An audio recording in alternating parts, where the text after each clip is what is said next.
Hello everybody and welcome back to another episode of the Disgustingly Resilient podcast. And in today's episode we're going to do another episode, so many words episode, of Infection Critical, where we look at the best performing Deathguard lists, normally of recent events, but this is a special one where we're just going to be looking at good old London GT, the biggest event in the world to date. We stole it, sorry LVO, get owned. 1,048 players over in the United of the Kingdoms, with his little hat there on his death shroud.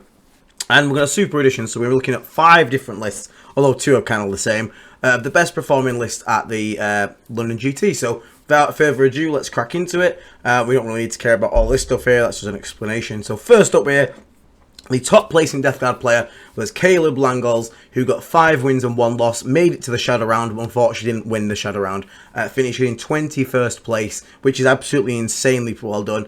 So congratulations to Caleb, mate. Absolutely exceptional performance. I'm really proud of you that you got so far, mate. Well done. And he managed to get here rocking the sort of traditional list that we've seen doing well, which is the Mortarion Demon Prince combo. I did have a word with a few people that are playing this. It's very much a list that requires a lot of repetition to get used to. But let's go for it. So it is Virulent Vectorium. We're rocking a Biologist, Putrefire, and a Malignant Plaguecaster. They're going to be joining 10 Plague Marines with all the bells and whistles inside a Chaos Rhino. Apologies, only one Chaos Rhino. I ignore that second one.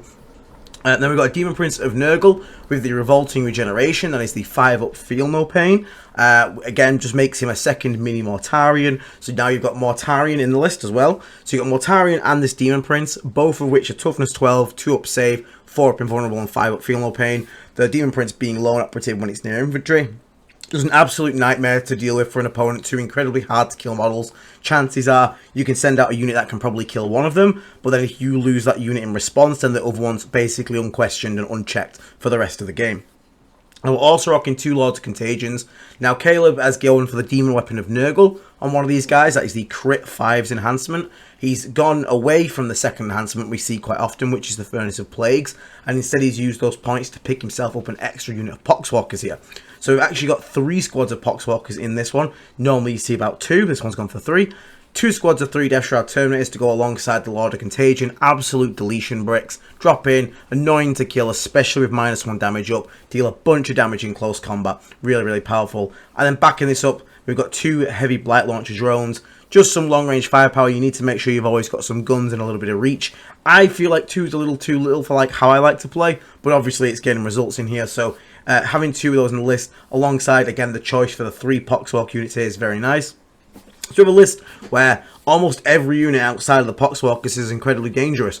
You've got a 10-man Plague Marine brick, which is, this list kind of comes from American meta, where they've moved away from the 10-man Plague Marine brick. The 10-man Plague Marine brick in the UK is finding a lot of use just because of the amount of staging points we have mid-board, where that Rhino and the contents can then easily get access to different areas of the board and have an impact. 1 command point, reroll all hits and wounds for that Plague Marine brick will delete pretty much most things in the game, especially if they're infantry. Lethal, sustained, crit 5s, 4 rolls to hit and wound, you'll fish. All the plasma guns, the blight launchers in there as well. And then you can still follow up with 4 heavy plague weapons and a power fist on the sergeant. So it's not a slouch in melee combat either. So very cool to see doing well. Again, it's not surprising. This list has been doing well in general, but having it do well in the UK is something we've not really seen too much. It's starting to pick up. It seems like the Rhino inclusion is the thing that kind of broke it and made it shine in the UK, whereas in America they've moved away from the Rhino and gone to like some more Demon Engine support. And you see like sometimes you'll see like triple HBL drone, 2 Mythic Blight Hauler kind of builds. Whereas now in the UK we've just decided that that Rhino itself, such a good staging point in the middle, just so much impact over the game. Now the reason we're in Virulent Vectorium here is because obviously we've got quite a few units here. A lot of we've got a nice amount of Poxwalkers at least, but quite a few units. There's not many. We're obviously giving up a Tallyman in this list as well. So we have to be aware that, you know, we're going to have to put something on home. So that's a Poxwalk unit on home, 2 Poxwalkers out. Outside of that, we don't have too much to hold objectives. These units don't want to be sat around on objectives all day. They want to be pushing our opponent. So Virulent Vectorium helps offset that with sticky objectives, which is very good. But the main thing we're taking it for, obviously, is the -1 damage, because Demon Prince and Mortarion are already hard as nails to deal with, but when you can then layer on an additional layer of -1 damage on top of them, they can become an absolute pain to deal with. Especially when that Demon Prince is also going to give you 1 command point discount on that ability, so you're realistically going to be looking at a 1 command point minus 1 damage. So really cool list to see. Really did well. Caleb, I managed to catch a few of his games, keeping his Mortarion back, keeping his Demon Prince a bit more forward, but still quite back. Got to be quite reserved, then push out late once your opponent's used a lot of resources to deal with the Death Shroud and to deal with Demon Prince, and then Morty basically has 3-1 of the game. Using Morty's reactive move and fight on deaths effectively is also a big part of the list. So it's a very high skill cap list. It's not a list you can just pick up and play. So for Caleb to get to 21st place, make it to the Shadow Round, shows that he really has put in the effort to learn this list, and I'm super proud of him. Well done, Caleb. So next up, we've got Alex Nicolich, I believe it's pronounced. If not, I apologise, mate. Getting 4 wins and 1 loss. Excellent work again. Finishing in 51st place, which again, out of 1,048, is incredibly well done. So excellent work. Top 5%. Just outside, but still pretty much there. Now, he's rocking the same sort of similar list, but the main decision we've made here is that we have taken away the enhancement from the Lord of Contagion, and we use those points to go and upgrade one of our Poxwalk units to a unit of Chaos Spawn. So this list is basically identical, except we're seeing the Poxwalkers changed into a unit Chaos Spawn, which allows the Chaos Spawn to have a bit more further impact into the game. Chaos Spawn are really good for delivering Contagion, especially in Virulent Vectorum, where you can give your entire army plus 3-inch Contagion range. Quite easy to stage them somewhere, have them move a advanced D6, plus 3 to the Contagion range, and enable you to drop in your very scary Death Shroud Terminate units where you want them. Part of that, it's pretty much exactly identical. A little bit of a change on the Plague Marine squad, going for 2 Blight Launchers and 1 Spewer instead of 2 Spewers and 1 Blight Launcher like before. The Blight Launcher is really good, especially at the moment when we come across World Eaters with the big 20-man Berserker blobs. Each Blight Launcher is going to again get D3 shots plus 4, so 2D3 plus 8 shots, sustained lethal 5s, with 4 rerolls to hit and wound. The Plasma Guns and the Blight Launchers alone pretty much pick up the entire 20 brick, especially if you can get them into in minus 1 Contagion range, especially if you can get them to not have cover saves on most of them as well. It's very, very important that you can basically just pick up a brick like that in one activation, which it is more than capable of doing, which is very cool.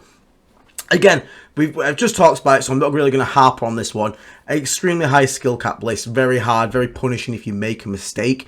You don't have much long range shooting, you've only got the 2 heavy Blight Launcher bloat drones, so a lot of it is posturing and making sure your units are in the correct position where they need to be, and making sure that you preserve enough assets while draining your opponent so that you can have that late game push, and then let sticky objectives take over the game whilst Mortarion runs around basically unchecked towards the late game. So excellent performance again from Alex there. Well done to both you and Caleb for going 4-1, 5-1 with this incredibly hard to play Mortarion Demon Prince list. But let's go for something a little bit different. So sticking with Virulent Vectorum, sorry guys, it is the best attachment along with Champions at the moment for a reason, but we have got a little bit something different here. So we've got Deathguard Andy making a resurgence to the scene, coming in at 4 wins and 1 loss, getting 56th place with a very different take on Virulent Vectorum. No Mortarion, no Demon Prince at all, very different. Instead, he decided to bring the chunk, to bring the meat and the potatoes. 2 Lord of Contagions, both rocking the damaging upgrades. Furnace of Plagues, 5+ crits. Demon Weapon of Nurgle is 5+ crits. Furnace of Plagues is +1 strength, +1 attack, dev wounds. So 2 incredibly scary lords there.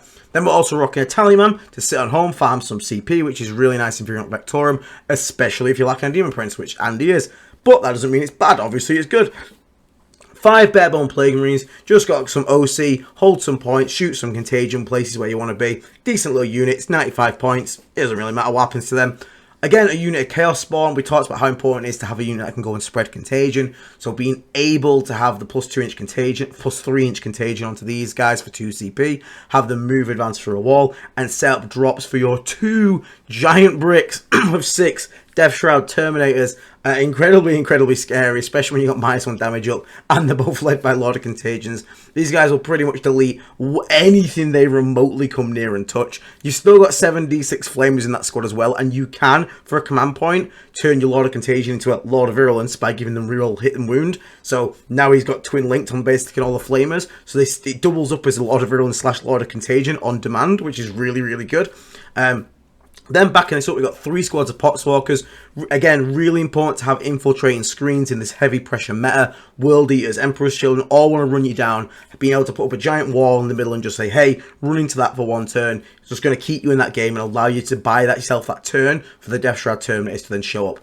Backing this up, we've got 3 heavy blight launcher bloat drones. Again, really good in this attachment. You can have Lord of Contagion, look at a target, give them reroll shot amounts, which just helps with their reliability. Means you don't have to worry about rolling triple ones on your shots because you're going to get a reroll for every single one.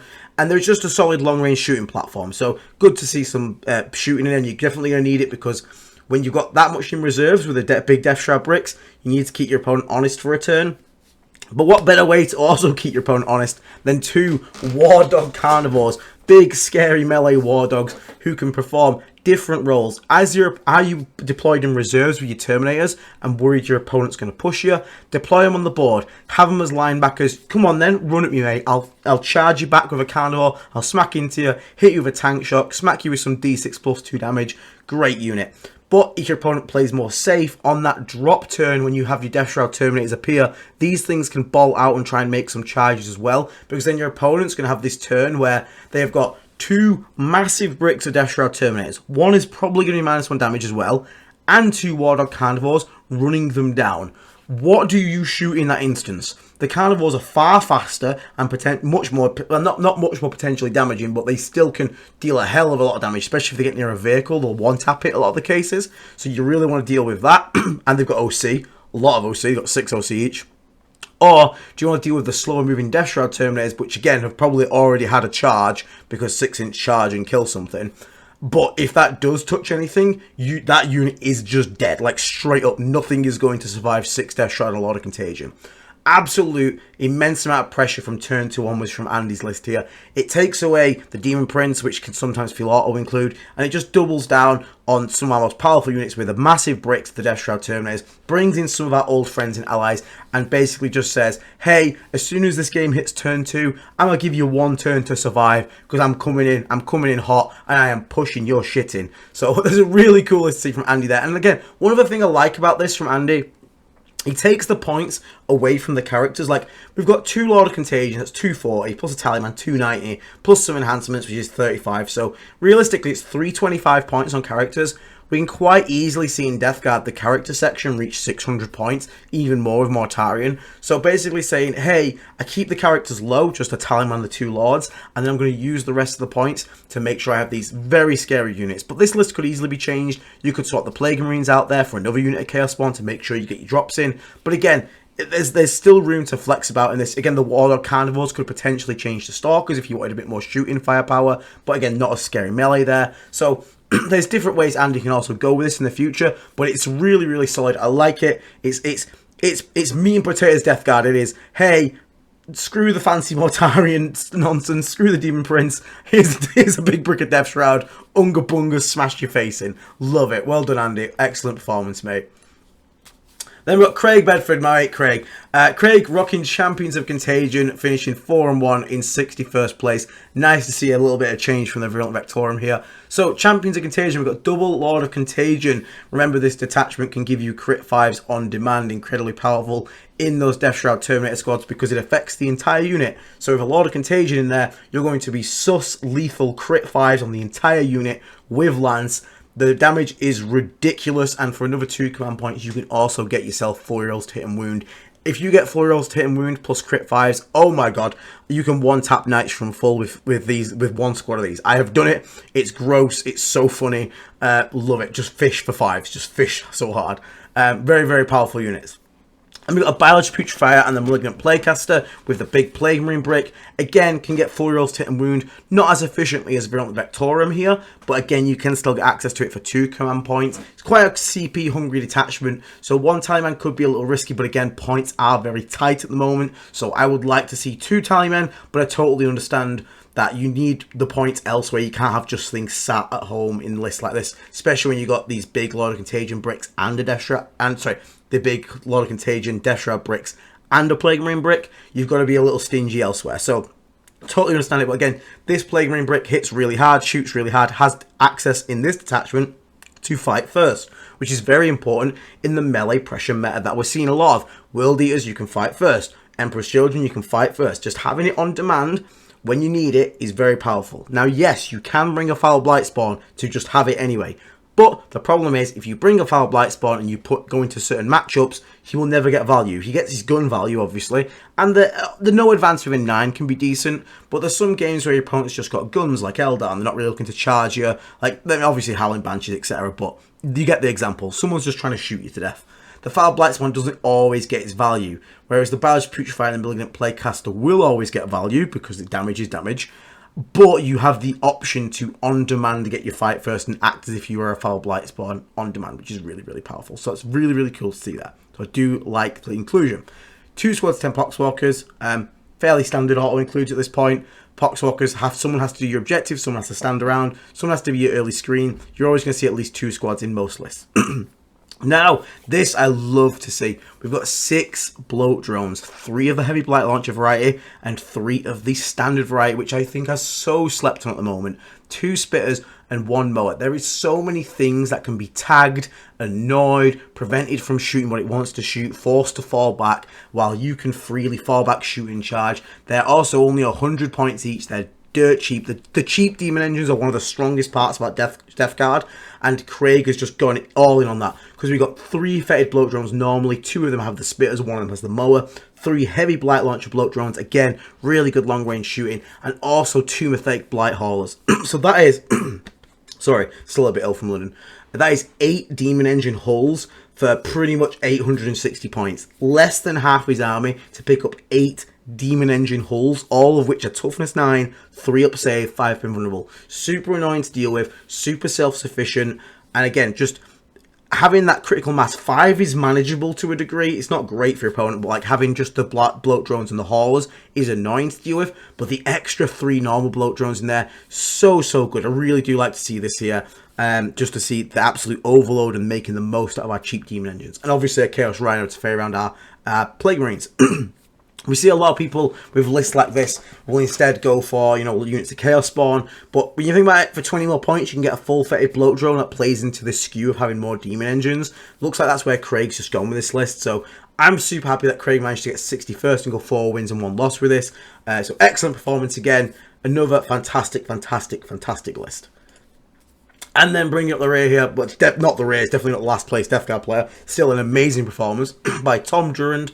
4 wins, 1 loss, 73rd place. Another Champions of Contagion build. And this is what I was saying about the more traditional build you'll see. So whereas Craig has gone off to the normal bloat drones, this is much more the traditional build you'll see. Double Order Contagion, double Death Shroud again, same as before. Biological Putrefier and Malignant Playcaster with a 10-man Plague Marine brick. Some people go final ingredient, some people don't. Depends on your points.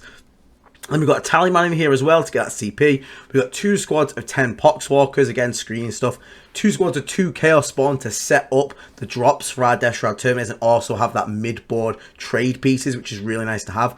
And then here, we've got, as I said before, the normal 3 heavy bloat drones, 2 Mythic blight haulers, but he's also decided to pick himself up a Chaos Predator Destructor, which in the current game, we're seeing lots of infantry, in big bricks as well, Black Templars, World Eaters, Emperor's Children, like I said, lots of Blood Angels, for example, even Space Wolves.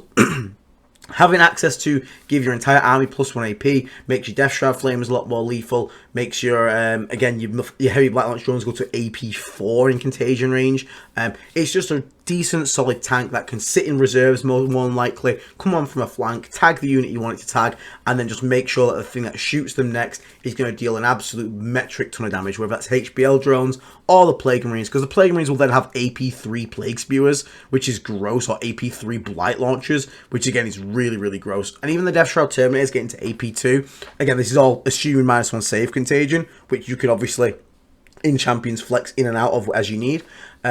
Just an immensely easy way to kill through power armored enemies as if they were like just made out of paper. So it's really cool to see. So Tom here going with this kind of standard build, but taking it a little bit special by bringing along a Predator Destructor and the Chaos Spawn there. So it's really cool to see Tom also doing well. An excellent job on the 73rd place here. So these have been few of the Deathguard lists that have been doing well at London. We will obviously do another episode for the LVO when that comes out. It's just a quick look over the list to see who's doing well and what's doing well. Unfortunately, as you can tell, I'm a little ill. I got very ill at London on the Saturday night, so I wasn't able to play the Sunday, which I'm gutted about because it basically meant my London was over before it even began, so I'm very gutted about that. I will obviously recap the games I did play in a stream, but yeah, just to clarify that. But thank you very much for our members who are on the screen right now. You guys really help keep the lights on. For us here at the Discussing Resilient podcast, I really, really do appreciate the support you guys give. Sorry for the lack of content last week. Again, very, very, very ill. Like, literally couldn't even speak for the first 4 days. I'm still struggling now. I have just chugged a bottle of Cavonia so I could just try and speak. Product placement to you guys. So I will hopefully have some more videos coming up very shortly and a stream with Mr. Deathguard Dave and Wardog Will to talk about how our London went. However, for now, thank you so much for tuning in. Hope you guys have enjoyed the list here. We'll do it again after LVO and see the difference between the American and the British meta, which would be really cool to see. And I will see you all on the next episode. Take care. Stay rotten. Bye-bye.